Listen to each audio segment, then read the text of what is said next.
is Sunny, your energy host at W.O.R.K.S, and I'm going to be sharing with you today some of my story of what led me into being a holistic quantum energy alchemist.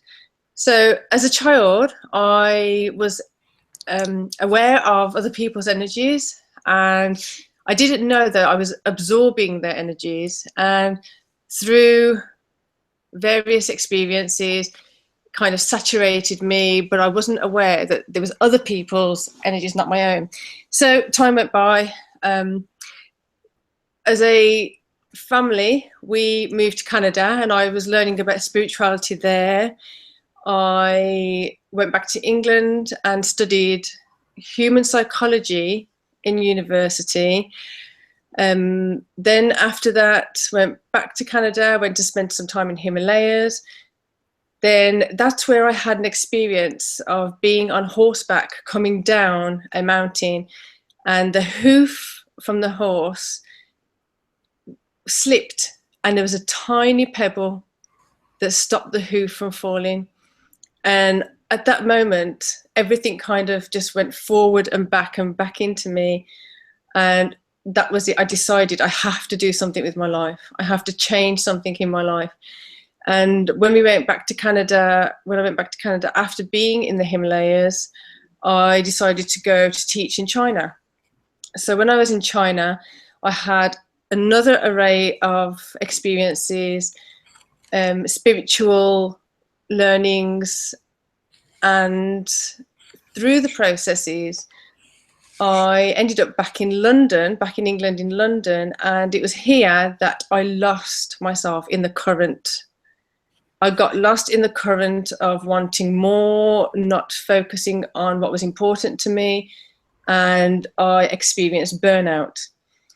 Through the burnout, I was able to cultivate my own strategy of healing from the spiritual lessons I learned and the tools that I began to learn more about, such as NLP, Reiki, EFT, theta healing, and other ones too. And then I was relying also on the spiritual lessons I learned when I was in Canada with Native American teachings, and in China, Tai Chi principles, Kung Fu principles, and Buddhist principles, as well as coming from a Sikh background, bringing those into other religions, bringing it all into and stripping it back from religion and actually looking at the pure teaching. I feel like as people, we are pushing ourselves to become like robots. When I was studying human psychology years and years ago, at that point, the artificial intelligence was as the same as a cat.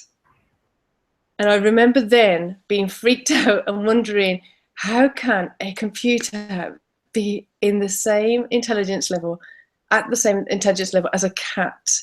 Now, it is beyond what I could have ever imagined then.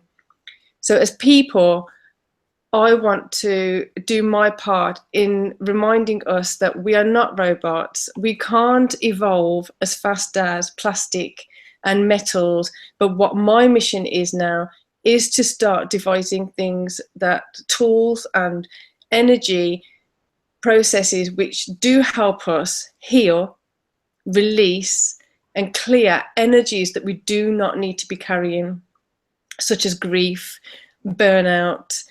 And the process will be a part of bringing in neuroplasticity, word equations, and other lovely tools that I've been picking up and learning about. And it's through this process that I also want people to realize that we have to listen to our bodies.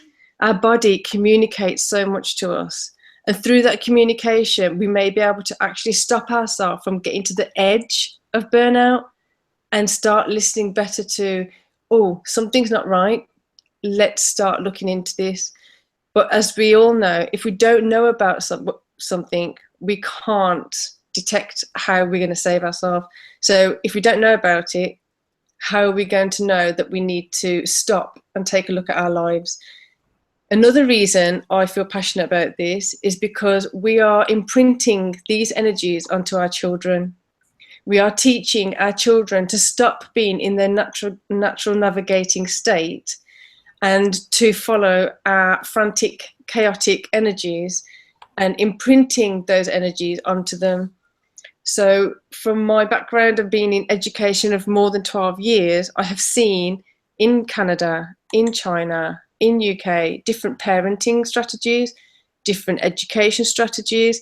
And now I am working towards bringing more courses and in the process of writing a book about how we can take the pressure off parenting, the pressure off our style of parenting, and go more so into our heart and listening to our children, to what they actually need, so that we're not creating energy problems, we're not creating psychological problems, we're actually learning from our children to lead us back to where we need to be, in our hearts, in our minds, in alignment with our souls.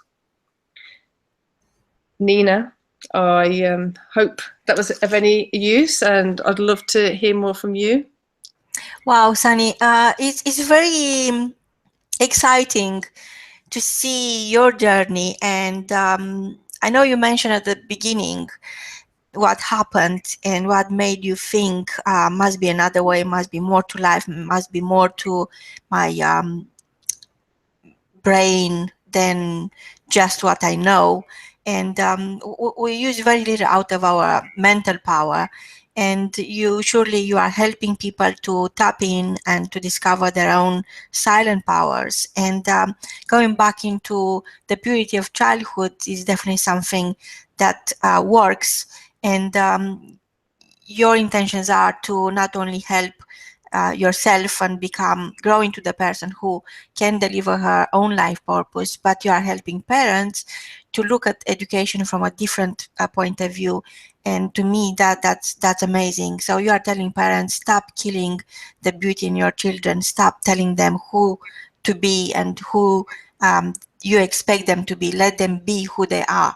And that's beautiful. And it's such a massive challenge for our society, because the more you look into it, you realize people are conditioned by what's expected of them, to buy that big house, to buy that expensive car, to have paying for tuition fees, to very expensive schools, and always working towards external goals rather than looking inside and looking at how much abundance they have already as human beings, not as human doings. So my question would be, what is that actually happen when you realize this is wrong? Reality, I know, as I know it is wrong. I have to think of a way to make it better, to make this world a better place, and be happy with what I'm delivering into the world. What happened?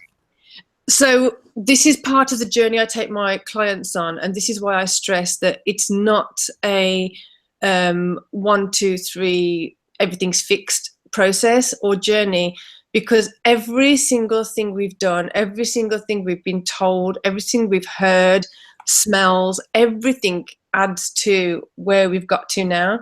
So in my process, I realized that as a child, having been in my home, nurtured, but when it came to external extended family, I wasn't accepted as a female. I felt oppressed in many ways, and that I'm not saying just that, but things like that start the twisting of an energy that starts becoming tighter and tighter and creating illnesses, creating psychological problems. And then that started doubting myself. It started me doubting a whole trail of other things in my life. From there, it started me doubting when I got to university, why am I doing this? So it literally, it's like one foot goes to another foot. So if you go left instead of right, until you realize I went the wrong way, at which point you can't go back to that point. Does that make sense? And then, so it's a trail like that, through the process, I was able to trace back where I went in the wrong direction. So when I got to the point of experiencing burnout when I was in London, that was the pinnacle. I'd gone so far off my truth that I'd jumped onto somebody else's ladder and decided I want to get more of this and more. If expensive things and cars and that, within our capacity to do so, and it adds to the value of living, that's fine, that's great. I have nothing against that, and actually that's great. The problem being that when we're seeking something that's out of our capacity, or it's causing issues because it's 5 million steps ahead and we're only at step 1, and we're wanting to get there so fast that we push everything that's important to us out of the way. So that's when it was for me that I realized, whoa, I've tried to seek another degree, I'm trying to get a better job, and at the cost of neglecting my family, they were watching me run around and I wasn't able to include them in my life the way I wanted to because I'd lost sight of it. So that's what pulled me back. I had to have surgery because I just developed a lump in my breast, and then that was removed, and then the burnout process, and then other things at work. During the employment at a school, I was growing increasingly miserable, increasingly unheard, increasingly distressed. So it was a culmination of everything from childhood, not listening to myself, not being allowed to be myself. And then it increased. My confidence in being myself decreased. And then it comes to the point where it's a pinnacle, like the tip of the iceberg. So it is a journey of the self-destruction almost. I know, and I understand from your own story that in effect you are voicing so many other people's desire to become human again, to be kind, it's almost like going back into who you meant to be, being the soul of your life, being vibrant, being happy instead of being miserable and limited and feeling inadequate, no matter how hard you try. So perhaps you and our listener for sure, and yourself, you read the book The Alchemist, and there is about the soul of the world. And I don't know if you've been influenced by this book or it's nothing to do with this book, but to me it's almost like a new movement is creating within our spirituality. And regardless you belong to a certain religion or to a certain culture, it's always going to be something more than just that. And it's always going to be the beginning of yourself once you awaken and you decide that this is not, this must be more to life. So my question would be, and I know we are running out of time, but hopefully you'll be back soon to go more into your book writing ideas and everything you are about to deliver into the world. What is the meaning of the soul to you? The soul is, this is, the soul to me is a process of us being collecting aspects, and it's changed along the process, but the soul has an essence at the very center of it. So where we've gone either on the path, so to speak, in 3D terms, on the path of what our soul resonates with, then we feel that peace, we feel that clarity, we feel that in alignment with the universe, and things stop being a struggle. I'm not saying things are perfect, but certain things stop being a struggle. And it's going into those subtle energies that bring us more in alignment with our soul. And the soul is obviously such a personal thing that's where we have to let go of judging each other, and that's where we have to let go of comparing ourselves to each other and measuring, because nobody's soul is the same. And that's why it's even more important to remain within our soul integrity. Wow, Sunny, I'm so impressed. You are so young and you are so wise. It's almost that doesn't even make sense. Such a young person like yourself um, could go so deep into the human nature, into uh, what really makes or breaks one's life purpose, which are emotions. So most people will align their values with their actions and their beliefs, and they realize after that exercise is going to the highest level of performance, you are still feeling empty. And it's simply because people are ignoring their emotions, are always doing what they are told, what they're expected to do and be. And it's almost like they forgot to be. They are just doing things because this is what is expected of them. So how do you see the solution from going from this doing being into back into the being a being? So how do you see that transition in modern society? How could somebody who is overwhelmed by their financial commitments and this race for success and career oriented goals into going inside your self, into that place of abundance where you have so much to give, and they're so the array of emotions are so beautiful, and you could pick and choose and say, yes, I'm excited about my life, I love what I'm doing, I live my life with purpose. What do you think needs to happen for our listeners to be able to reach that stage in their life without going through the trial and tribulation you've been through? I think the main part is remembering how different we all are. Some people are better at leading. Some people are better at looking to other people to say, right, that's what I want to take, that's what I want to do, and compiling their own version of what they want.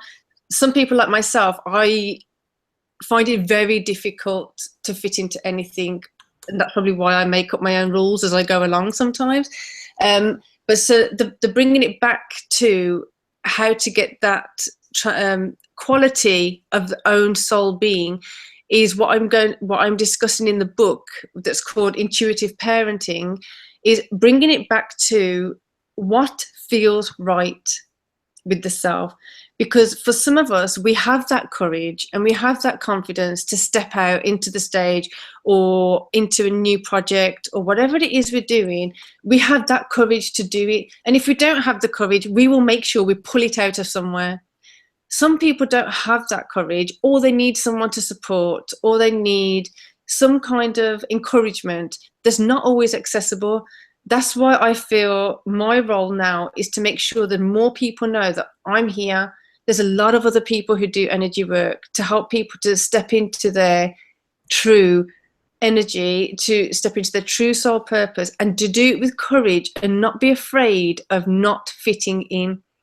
So for those people who do follow trends, do follow certain things that are not in alignment with them, but they're doing it because they're seeking approval, those are the people who I want to help. And lots of other people are doing it too. Bring them back to, but where are you?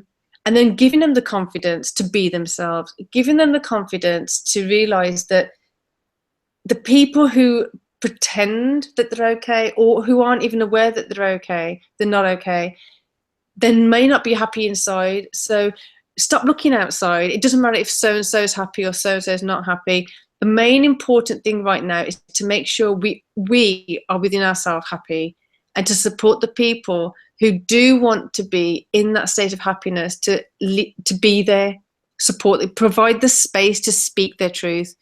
Just having the space and the time, 1 hour a week, 2 hours a week, to speak pure soul truth has been liberating many clients. And that's where we start from, just providing that space first and see where it needs to go from there. Wow. So what's next, and what is exciting in your life, Sunny? I'm sure our listener would like to know. What's next? I am wanting to look into moving out of London into the country. I am working on a book, Intuitive Parenting, and then after that one I have another one ready to start on. I have a few courses that are coming up. There's going to be a few other things that I've got planned, but I'm going to let them come up as they come up. Yeah, so there's quite a lot going on at the moment. Yeah, and then there's some art things I want to be working on, art projects with awareness of what feminism means in 2016, 2017. That's a whole different project on its own, but I think it's really important to address it right now. Massive work, and Yeah. I'm so grateful you found the time to share with our listeners, and I can't wait to welcome you back here and have a regular show and share your experiences as they are happening. As you said, there is so much above what we can see, and you have to work on your own energy to be able to see what's next. From both of us, until next time, work with your energy, because all we have is energy. Thank you.